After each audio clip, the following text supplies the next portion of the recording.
எங்கு பார்த்தாலும் தாவேகாவினர் குட்கா விற்கின்றனர், திருமயத்தில் மணல் கடத்துகின்றனர் என்று முன்னாள் அமைச்சர் ரகுபதி குற்றம் சாட்டியுள்ளார்.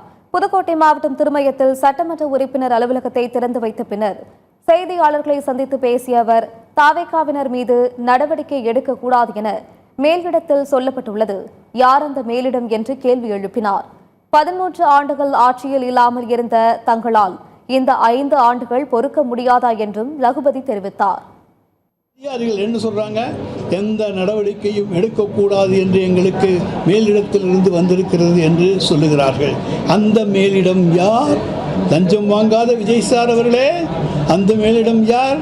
சிறுவர்களை ஏமாற்றி ஓட்டு வாங்கிய விஜய் சார் அவர்களே, அந்த மேலிடம் யார்?